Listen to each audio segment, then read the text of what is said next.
Okay, we're recording. All right, well, we should just go ahead and start then. So yeah, so the basic idea for the summer is to explore this idea of helping people learn everything they need to know about Greek as a kind of an on-ramp for actually learning Greek. So I want to kind of explain what that means. And of course, this is all exploratory. So I'll love feedback from you at different times, at any time, really. But um, so um, I think of this as in certain stages, and this would be what I would call the familiarizing yourself with the language stage. So the goal here is not to learn Greek. You will learn some Greek, but the goal is to become familiar, such that when you go to actually formally learn Greek, that you'll have all the things that you need so that it will take a lot of the pain out of it.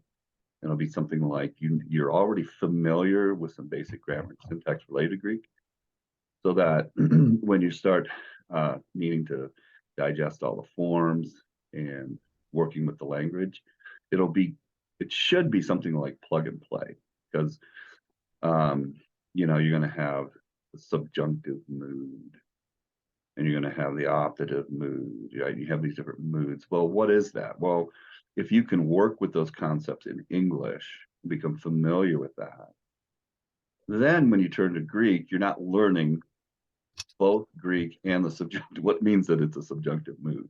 You know what I mean?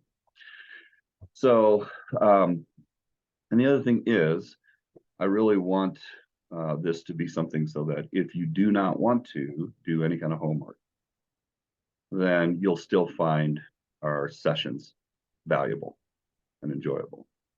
For me, the biggest thing with the language is motivation. Because at the end of the day, you got to put in a lot of time if you really want to master the language. And so if you don't have a strong reason why to do it, you're not going to last, right? You'll do it for a while. You do it to get past a class, but you're not going to do it to a point where you can really enjoy it. So my view is motivation breaks down to two things. One, a strong, clear reason why you're doing what you're doing, and an endpoint in terms of what your goal is. And I'll explain what your different options are with that. The other is I think you need to taste a lot of success right at the very beginning. And if you can taste the rewards of success, then it's not hard to work hard. You're going to have to put in time eventually, you're going to have to put in work eventually, but if you don't feel the time as long and you don't feel the work as arduous, and you're tasting lots of success, then you'll put in the time because it's kind of fun, right? So basic idea here then is not to learn the language at this point. It sounds kind of funny. So you're going to get little bits and pieces, and I'm going to try to tie everything to specific passages so that when you think of, for example, you'll learn your first Greek sentence today. It's in the Apology, the 2-word sentence, and we'll break down that sentence in detail. And then I want you to be able to identify something like what you learned, something called the perfect tense, that you'll always identify what you learned about the perfect tense with that little sentence. So there's a place in your brain. It's not a systematic, organized way of learning the language, but you have a place where you go, oh, I remember what the perfect tense is, because we actually studied this 2-word sentence in the beginning of the Apology. And I remember learning about the perfect tense in that context, right? And so instead of having to memorize lots and lots of abstract stuff, you'll slowly be able to piece things together. And of course, this will be in preparation for then when you want to seriously turn towards studying the language and system. Does that make sense? Good. Well, hopefully it'll be fun. So first stage is to familiarize yourself. And then you learn the language would be the second. And the third would be to master it. Right? So familiarize, learn, and master. And for me, there are a number of reasons why you would want to learn a language. but it's not necessary for you to master a language to benefit from it greatly and actually enjoy it. So I don't pretend to have mastered Greek. I'm not even close, you know. I actually only took one semester of formal Greek, and the rest of the stuff I just did on my own. So, there's a lot I need to learn about Greek, but for me, the motivation isn't really to master the language, because to master the language, then I would want to teach it. You know, I'd have a reason to master it. But for me, I have specific passages that I want to know in the Greek.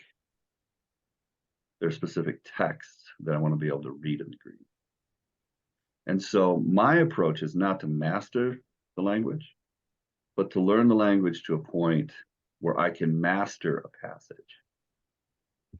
So I know all of the grammar, syntax, morphology related to the passages that I want to read.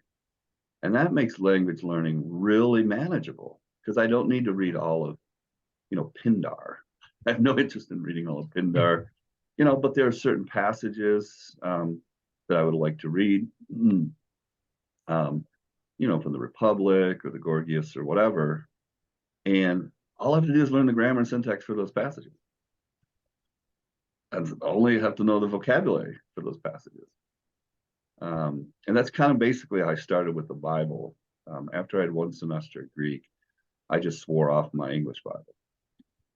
And I said, I am going to die spiritually if I don't have certain passages that I can go back to over and over again. So therefore, I started with just like Romans 12 and Colossians 3. And I just learned everything, all the vocabulary and the syntax related to those passages. And then I actually was putting together a notebook, and I would pick up the language of the New Testament. I thought, well, what I'll do is I'll just read, I'll vocalize. I'll talk about vocalizing. Vocalizing is learning how to pronounce the language, even if you don't understand the meaning of the words. So that's one of the main goals of familiarizing yourself, for this summer. Is at the end of the summer, a goal for you should be that you can vocalize any Greek passage effortlessly. You can't read it, you don't know what the vocab is, but you can vocalize it. And I'm absolutely convinced that until vocalizing becomes easy and effortless, that you'll never really learn the language. If you don't do that, you'll never learn the language. It's too much effort. You're stumbling over, your thetas and so forth. And so that's one of the first steps here with familiarizing. So you got to learn the alphabet, learn how to pronounce it, and then to vocalize. And if you get nothing else from the, sessions that we have, I'd love you to be able to pick up your New Testament anywhere. Because for me, that's, we're doing attic, but also there's so much overlap there. You're going to get much more spiritual nourishment for the New Testament, but you should be able to pick it up and take any passage and effortlessly vocalize it. Right? And if you're kind of bored and you want something to do in between our sessions, start with a verse and, learn how to vocalize that verse and so forth. So, we're kind of scatter shooting here through this thing. But, so in terms of familiarization, what I think of this, you got to vocalize. That's your first step. Second, you need to understand how the language works. So conceptually, what drives this language? And I want to try to make that clear to you. And then 3, I want you to be able to acquire the language necessary and the concepts necessary to analyze the language. So we do this in the English all the time, right? You can speak English all you want, but at some point you have to learn the language to talk about the language. So your English and you can speak perfectly, but eventually you got to talk about subjects. And you got to talk about pronouns, and you acquire the language to be able to talk about the language. So from the end of this, our sessions together, hopefully you will have a grasp of all the language that you need to be able to talk about Greek. And that way, when you actually learn Greek, and I say something like, this is, someone says this is uses of the subjunctive, you're going to know exactly what that means because you're used to working with that in the English language. You know what the subjunctive is because we have subjunctive in English. So part of the burden of learning Greek is that you're trying to learn the language and you're trying to learn the language about the language. And that double burden just is a bear, Now, as I said, you guys already have your Latin, so you're already cheating the system. But so you'll be easy students here. So, and then what I'd like you to do is come away from our sessions with if you're going to learn Greek, which I assume you probably would want to, hopefully this will be enjoyable. But I want you to come away with an individualized purpose, a clear individualized purpose as to why you would want to study Greek. And, some people, they want to master it, and that's fine. That's a huge commitment. It's going to take multiple years. But I tend to think it's much better to say, I know that I want to be able to work with these texts or these specific passages. And that's what's going to drive me. What's going to drive me to learn the language. And I'm going to learn the language enough to learn those passages, enjoy those passages. And when I've done that, then it's a success. I've done exactly what I wanted. I've invested my time and so forth. So one of the things I would like you to do if you take me up on any of this kind of stuff is for you to select a passage or a series of passages from the New Testament that's going to be your end goal. Like for me, it was like Romans 12, Colossians 3, and it kept expanding. And then by the end of the summer, hopefully you will have memorized that passage. You can vocalize it perfectly. This is why the interlinear is really, really helpful. Because even if you don't know the technical rules for grammar and so forth, you can actually, because you know the English so well, you can memorize the Greek for your passage, and you can begin to start to feel the language. Meaning, as since you're familiar with this with Latin, you have to really get Greek and to be able to enjoy it. You have to think Greek. You have to think like a Greek person, and you have to feel the language the way a Greek person would feel it. And so what does that mean? Well, one of the big differences between English and Greek, and you'd be familiar with this with Latin, it's the same, it's an inflected language. So for us, word order, our language works because it's basically relying on word order. You know what the subject is. There are some words that help along the line, but basically, you determine the function of words in a sentence by order. And in Greek, you determine it by endings. And so this allows for much more flexibility. You'll read a Greek sentence and it'll be in very different order. It won't go subject, verb, direct object. It might put the direct object right up front. It might go, the ball, boy, it. Okay? And in English, this makes no sense at all because you're relying on that order to determine the subject, object, so forth. In Greek, they'll do it all over the place. So what you do is you sense. I'm getting an echo. What you have to do eventually is you have to feel the ending. So when you see an accusative ending, you feel the force of that accusative ending when you're reading. When you see a genitive ending, you feel the force of that genitive or the nominative and so forth. And what it does is it helps you to think more in a flexible way. And what that does with the Greek is a number of things. One, it makes it kind of the perfect Twitter language. I think Latin's the same way too, right? Because it's definitely case driven and so forth. So you can italicize, you can highlight But you can do this without messing with the text. You just do it by the word order. So you can flip stuff around. You put stuff at the very beginning, that won't be the subject.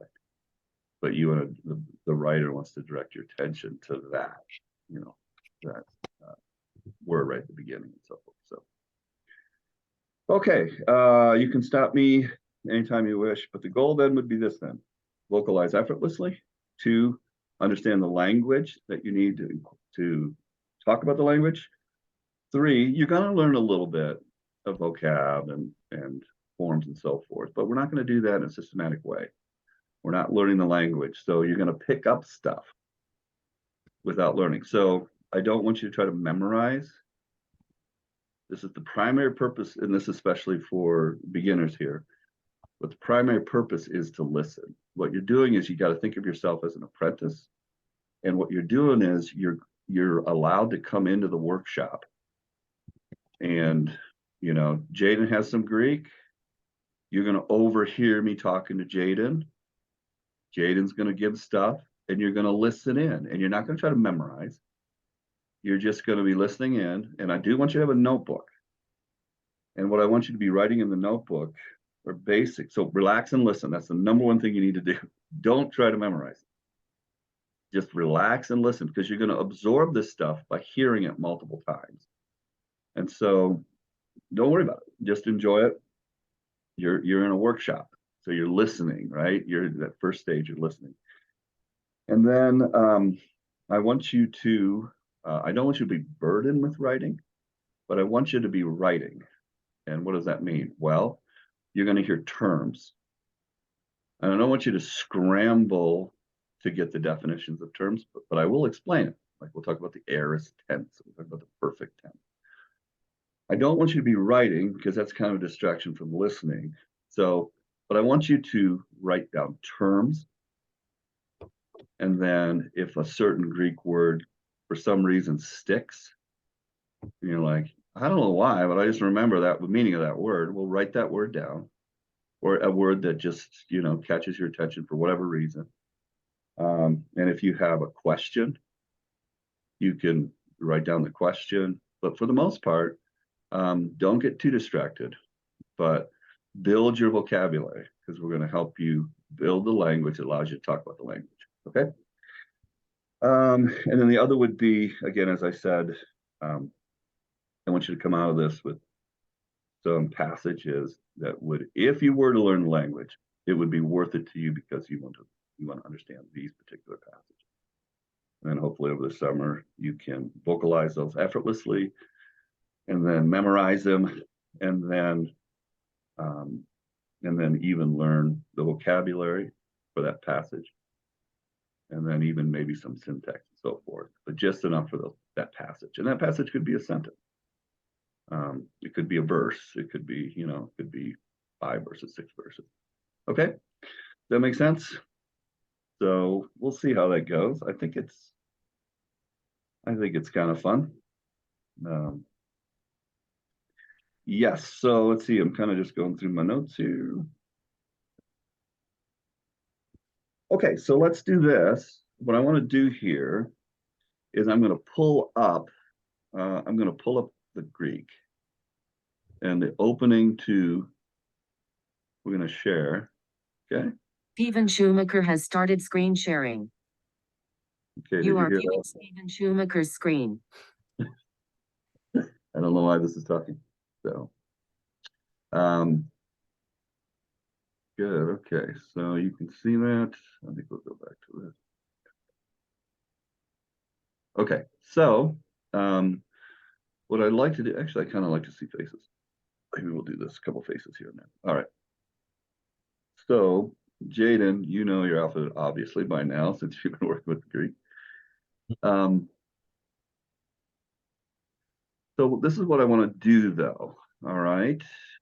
What I'd like you to do is, here, let me get to my annotate. I was messing around with this. I'm learning all kinds of stuff. It's kind of fun. So what I want to do is have you look at the letters. Now, of course, you're going to have caps. You can already tell here that these look different, kind of different from these, right? This is an alpha, this is an alpha.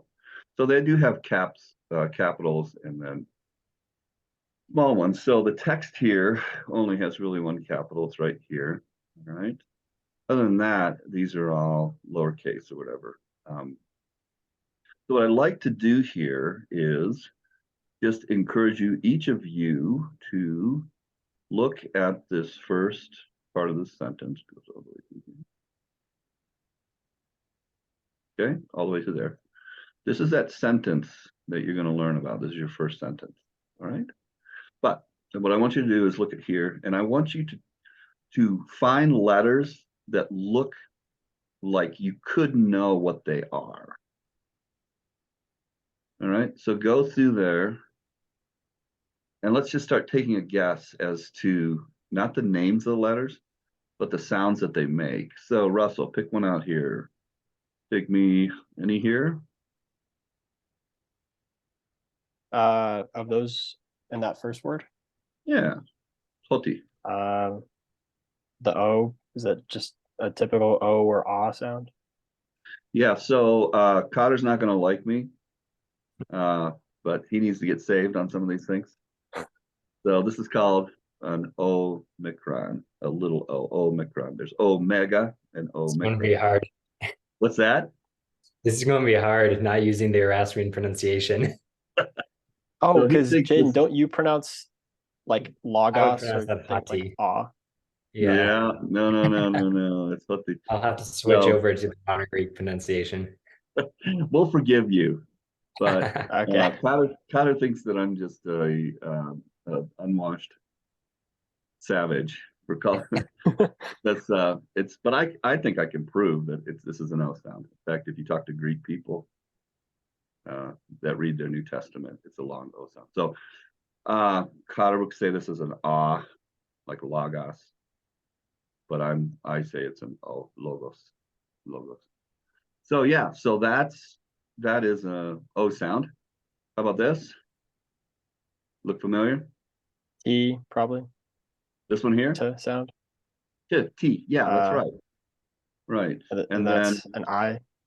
Yeah, sorts. so that's an iota, right? So what you know is this is, whereas in English you have long and short vowels. In Greek, thank goodness, they just have one sound. All the vowels have one sound. Yeah, just one. You don't have to worry about it. So that's always going to be O. That's going to be I in Indian. So this word would be hoti. Hoti. Right. Now the other thing you'll see here, you have these marks here. Greek is actually like Chinese. It's a tonal language. Now we don't pronounce it that way, but originally these marks here, like the circumflex, grave, and acute. This is a grave. This is acute. These were pitch signals. So just like Chinese has different pitches, right? You go up, you go up. A circumflex here, you'd go up and down. So this would be oh. Now, the way we just treat it now, we treat them like English, the stress marks.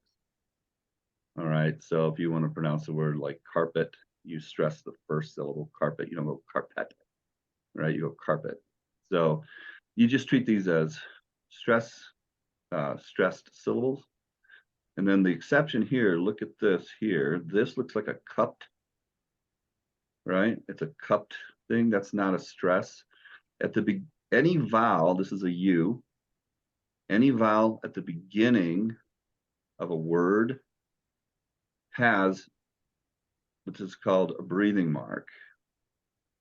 And it tells you whether you should put an H in front of that vowel or not. Okay. And again, don't memorize this. This is fine. You're just kind of listening, taking it in. So when it's cupped like that, you put an H on there. So this is the H. There is no H in Greek. So the breathe, and here's hoti. You see this is oti, but that's got a breathing mark. Now, notice here, the epsilon, the E, it has a symbol, but it goes the other direction, right? So that means no H sound. So if it's cupped, this is humes. If it's not, this is emon, right? If it's cupped, hoti, and so forth. All right. So, how about you, Mr. Kingery? You already did a couple. How about you, Mr. Borders? Some letters that look like you could know what they sound like. Well, the fifth word in looks like we have an A, a V, and an O. Okay. Yep. So this is your false friend right here. Ah, So you're right. It looks like a V. It is the new. It's N. It's the N. So this is what, you just got to learn that, that's not a V. And this looks like an O, but it's got that little upper part there. So it's a delta. So this is nice that you chose this. Do you know why? This is Andres, I which see. you might be familiar with. That I am. That's right, Andrew. Andres. Andrew. It's this is manly men. Andrews. So, and you'll notice here, which way is that cupped? It's hard to see. Maybe I can expand this a little bit. No, I can't. To the left, so no breathing mark or That's no right. H sound. Exactly. Yep. So Andres. if it were the other direction, this would be Andres. But it's rough or smooth is what they call it. So, but this is smooth, so there's no H. Okay, good. All right. And this, since it's Andres, this is what? It's an It R. looks like looks like a P, but it's an R. So that's another false friend. So the new and the ray row. But then that's an epsilon, that's F. Right? So O, there's your vowel. E, F, U. Right? And A. Those are your vowels. Okay? And they'll always sound like that. Always. That's nice. Now it gets a little funky. You guys know what a diphthong is? Ever heard of a diphthong? Yeah, they have them in Latin. Okay, Mr. Borders, what's a diphthong? Oh, I'm not the best at explaining it, but Okay, so you'll see here, you got two vowels. Epsilon iota. So whenever you have two vowels together, they usually come together to form a different sound. So this is A. That diphthong is A. Here's another diphthong. The O and the U combine to U. The O and the I, iota, combine to oi. All right. the main place I've heard it talked about recently is in choir, where you distinguish a diphthong, where you're combining it to make a new sound, from a glottal separation, where you do one vowel and then the other. Yeah, good. Yep. So so this word here is humes. Rough breathing, upsilon, A. And this is what sound?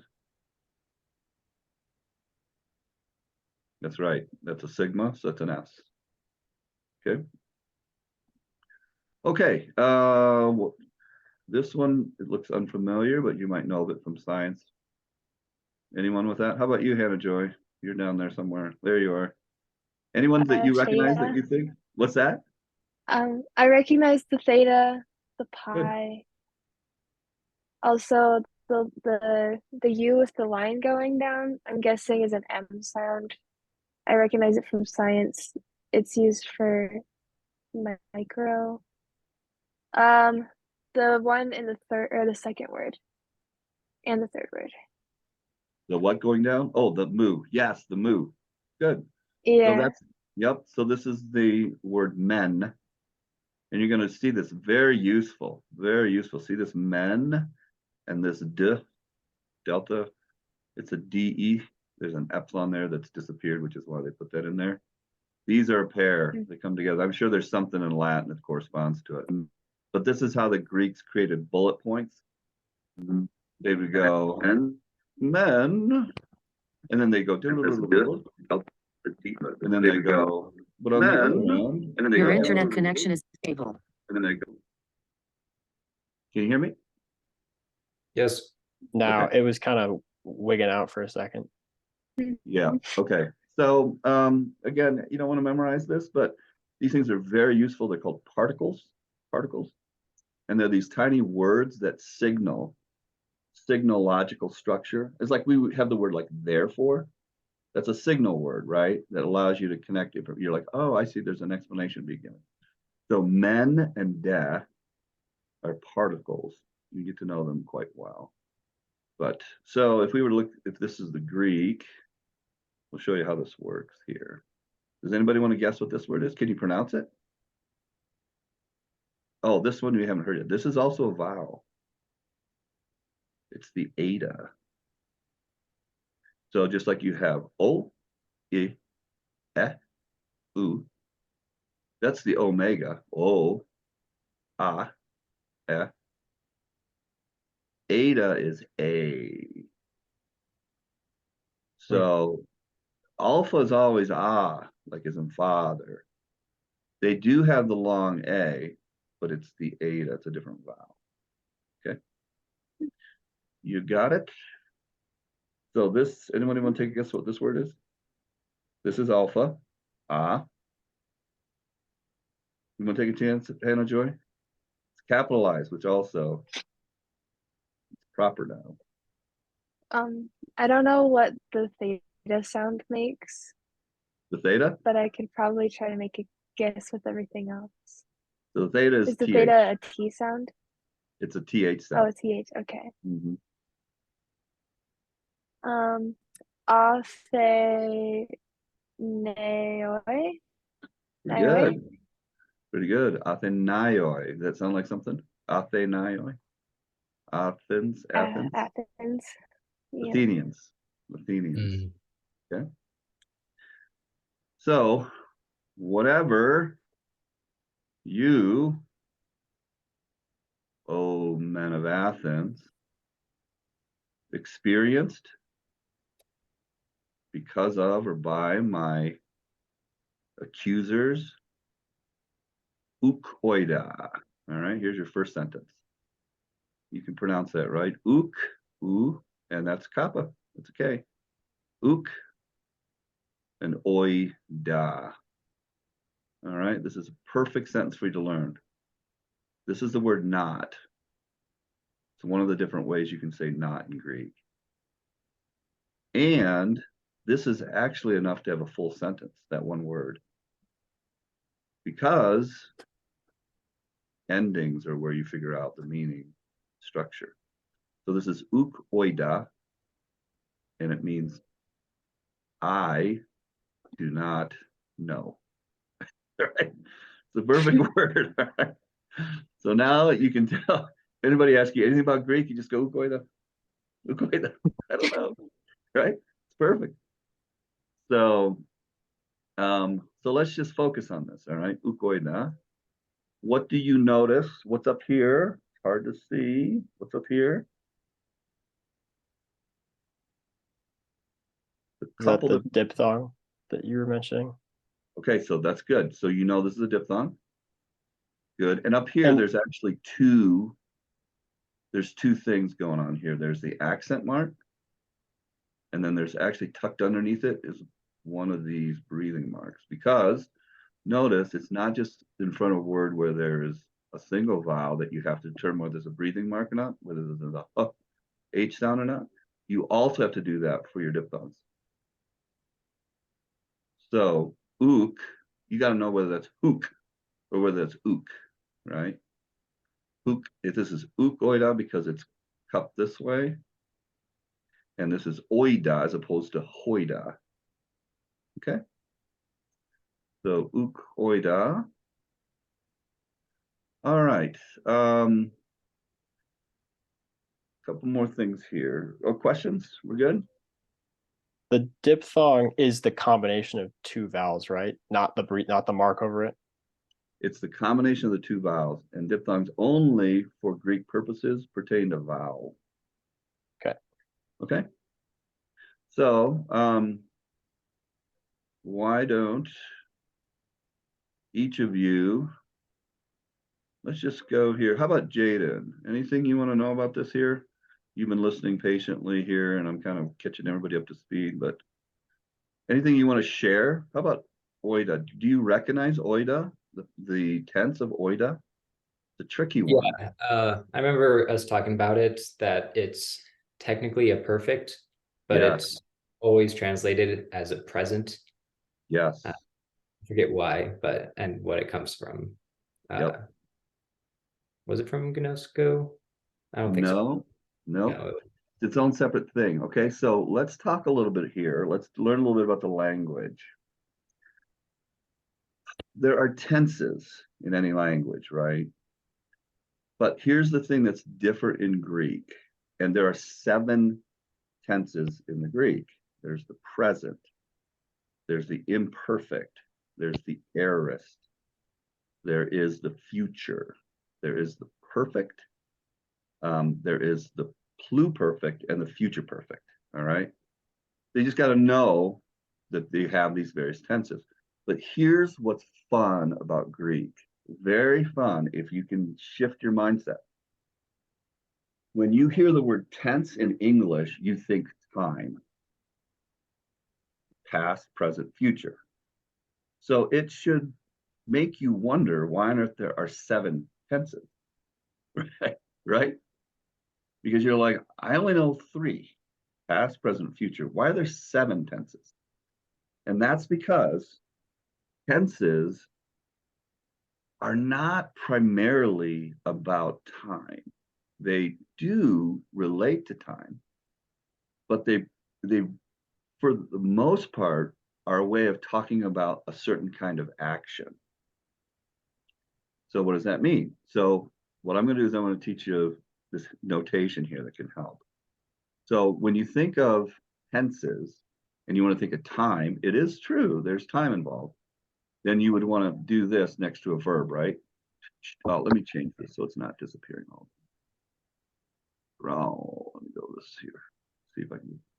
This is horrible. I'm not going to be able to do this very well. Right? So that can represent the past. This represents present, and this represents future. All right. So you have a present tense. You have a couple past tenses, and you have a future. That's fine. But the thing you need to know about is the primary meaning of tense is not this, not that.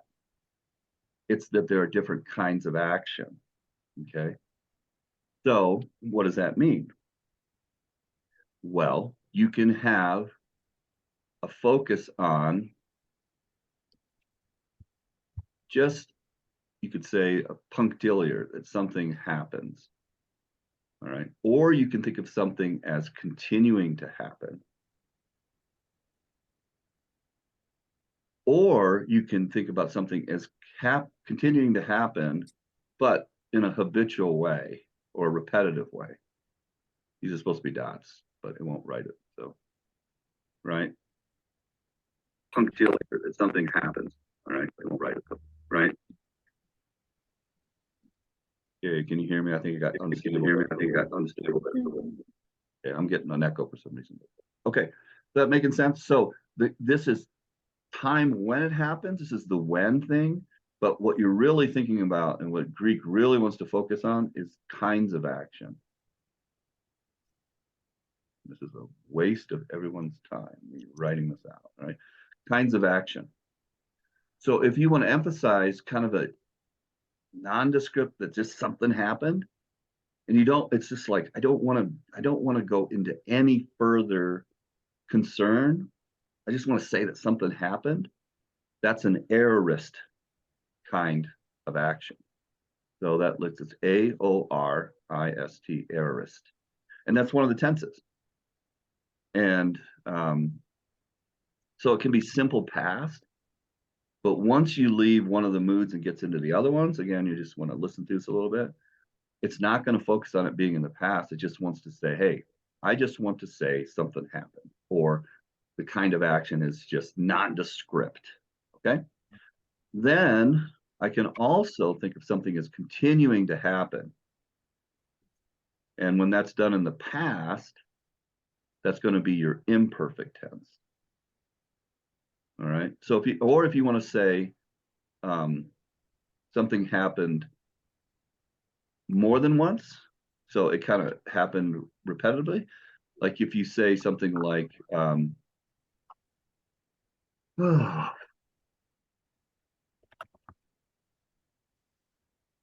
I went to church all last year.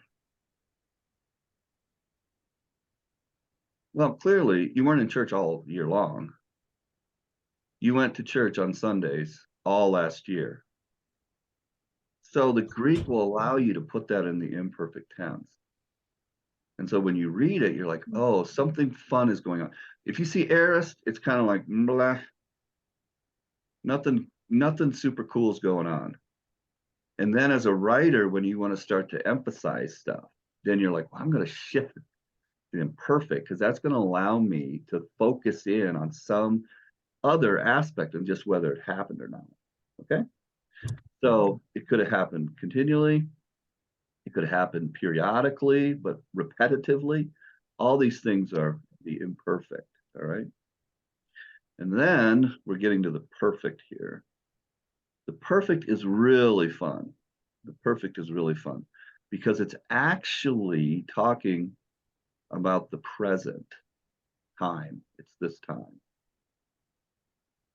But what it's saying is that some action occurred. Okay, some action occurred, and the results carry you right up into the present. So Jesus uses this when he's tempted in like Matthew 4 and then Luke 4.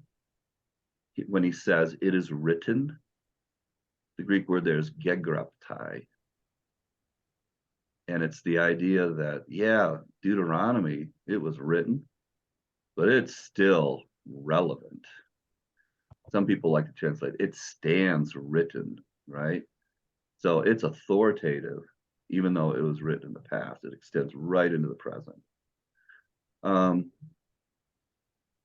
So oida is in the perfect, right? And it's a way of saying you've gone through some kind of a process of learning, but boom, now in the present, you know, right? It's not something that's developed. It's not, you either know or you don't. So the perfect tense makes great sense here because it's like the knowing has this kind of perpetuating kind of action to it. Right? Okay, so ukoida, I don't know. And you know, this is the ending actually. This is a weird looking perfect. We'll talk about it. This is a perfect too. This is a perfect. So let me clear this up here. Again, I don't want you to overwhelm it, but you can hear this and kind of think about it. This is a perfect. This is a perfect. Jaden, if you're trying to find, you studied perfects, right? The proper form for perfects. Yeah. What do you look for a perfect? A normal perfect. Oida is not a normal perfect. This is a goofy perfect. Yeah, you'd look for reduplication at the beginning of a word, which you see in pepanthata. The pe at the beginning is not in the stem of that word. It's added on to show that it's a perfect. Yep. Making a mess here. Good. So again, this is just so that you learn the language and or get you prepared for it. But basically you put prefixes and endings, and that's going to determine what the tense is. Okay. And there are standard ways of doing this, and you kind of want to learn those standard ways. And then there'll always be these exceptions, but it's okay. You just eventually learn those exceptions one step at a time. But if you find that this letter here is duplicated here, this is called reduplication. And of course, they put in a vowel in there. All right, so this is one of the, it may not, it's maybe part of the stem, which is the core of the word, but it's a good chance that if you find that epsilon and then the reduplication of that, that you're looking at it perfect. And of course, you'd know these endings too. Now, what's funky about this one, Jaden? Pepantate. If you're thinking perfect, what's your telltale sign? Reduplication and the endings? Yes. Yeah. Usually there's a kappa as a tense formative, Yes. kind of alert you to this is perfect, but it doesn't have it in that word. Yeah, it's missing the kappa. So those are the two things you tend to look for. Reduplication and look for the kappa. Now, do you know why there's no kappa in here, Jaden? I'm just curious. It's kind of cool. It's irregular, and when you have a stem that has the nu, the kappa is replaced with a theta. So that's why. Okay, so let's see here. What I would like you to do is, we're flying by here with the time. Okay, anything here you have questions on? You're all good? So let's vocalize. Let's practice vocalizing this then, okay? And again, here's the meaning for you. Whatever, on the one hand, you all, oh, Athenian men, experienced, right? It's nice that that's in the perfect too, because this thing happened to you by the accusers of me. So he's just been accused, and that's created an experience, and it makes sense that that would be in the perfect because they're bringing that experience into the present, right? So that would make sense that the type of action would fit there. I don't know. So if this were English, you would say, I don't know. I don't know whatever it is that you, O Athenian men, experienced from my accusers. But ego,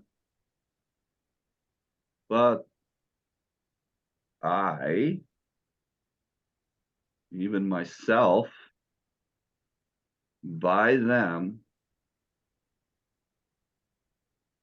almost forgot myself so persuasively. They were speaking. That's an imperfect. Okay. So that's the meaning of that first sentence. All right. So let's just go through in order. You can do this too, Jaden, if you want. You can vocalize. Let's go Jaden, Andrew, Hannah, and Russell. And let's just take each word at a time. All right. And try your best to vocalize it. If there's some of these, like, letters, like that's a gamma, which is going to give you a G. I'm going to go back to vanishing pen here. That's all right. I'll help you along. But let's just work on the vocalizing. Okay. Jaden, first word. OT. Andrew. Be men. Anna Joy. Umes. Good. Humes, because that's the rough breathing, right? Oh, this is whenever you have a direct address of someone. You're like, oh, mommy, or whatever. So it's the same thing in Greek. So this is, oh, Athenian man. So this one, go ahead, Russell. Andres. Good. Good. And again, the funky ones there are the new and the row. All right, Jaden. Athenaioi. Good. And Andrew, oh, you get the good one. Perfect. Is that peponthate? Nice. Very nice. How about two, Hannah Joy?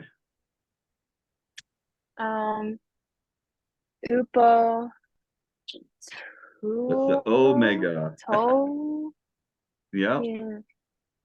Hupo, tone. And just to let you know, we're going to talk about endings here, and you're going to see an echoing, a rhyming. There's a lot of rhyming in Greek. So hupoton, emon, and Russell.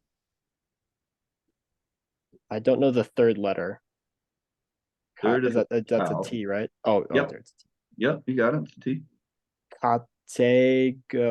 Categoron. Good. Categoron.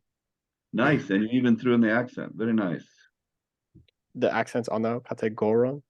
Categoron. Yeah, it's on there. So categoron.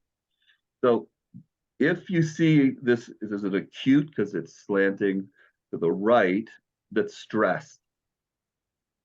If you see this slanting to the left, it basically says, yeah, there should be an accent there, but because we've strung these words together in that order, treat it like there's no accent.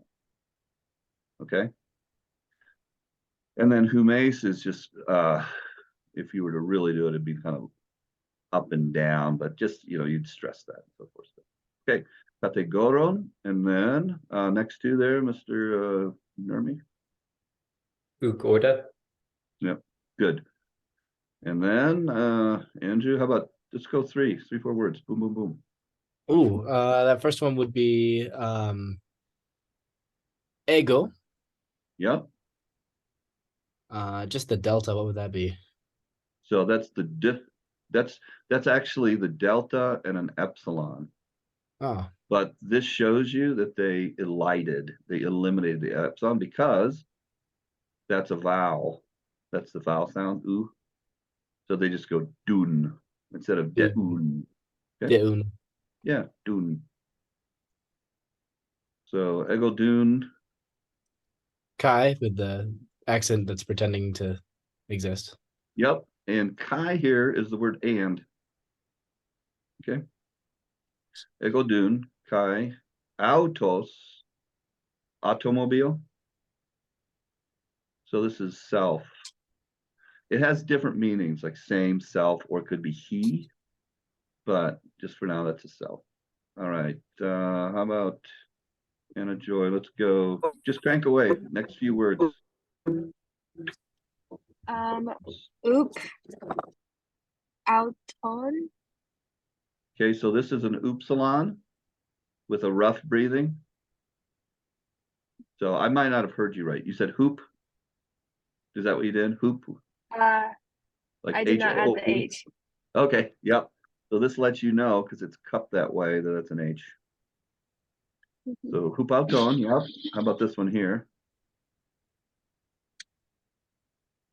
Does the lambda make the L sound? Yes. Very good. Okay. And that one does not have an H. So Good. oligo. Yeah. Oligo. Yep. Very good. Oligarchy. So that's little. So this is actually is by a little. I forgot. I almost like by a little forgot myself. So persuasively did they speak. All right, Mr. Kingery, how about these two? Emautu. Emautu. Emautu. Mhm. Okay. And then epila thalmu. Wait. Epilathalmun. So main. Oh, A, yeah. So, yep. So main, that's your eta. Epilathomen. All right, and Mr. Nermi finishes up there. Uto pithanos elegon. Yep. That's an imperfect, which tells you he wants to kind of drill in a little bit. He just doesn't want to say they spoke, but he wants to emphasize that they were speaking, something about the process, the way they were speaking. So he wants to drill into details. If you're familiar with opera and the difference between arias and recitative, I don't know if you're familiar with this. You see this with the Handel's Messiah. he was kind of scandalous because he took these operatic devices and took them into scripture. So if you've listened to the Handel's Messiah, there's places where it just sounds like they're talking along, and there's not real cool music. It's just like they're talking along. That's recitative. And then they stop and they go into arias that go beautiful, like kind of like Hallelujah Chorus or whatever, right? So you can think of the aorist. Primary purpose of the aorist tense is just punctiliar. It's just like to advance the story. It's like recitative. And this happened, and that happened, this happened. And then these other tenses then kind of get you into the aria stage where you want to stop, focus, and enrich and kind of, embellish things. Let's see, how are we doing on time here? 8:59. Let me do one more thing. We're going to talk about, see what else do I want to do here. So if you do want to spend some time this week, practice vocalizing this now, or practice, find a passage in the New Testament. You already kind of know the language now. You can vocalize. So it's just a matter of just doing it. Find your favorite verse, find it on your that interlinear New Testament site, and just kind of practice some of those verses. The more you do it, the easier it'll get. Let's see here. So we talked a little about perfect, about tenses. Biggest thing with tenses, again, is not to think first and foremost about time, but to think about kinds of action.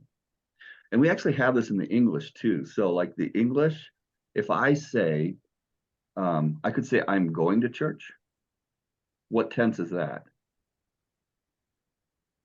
Time. Present. Present, right? I can also say I go to church. What time is that?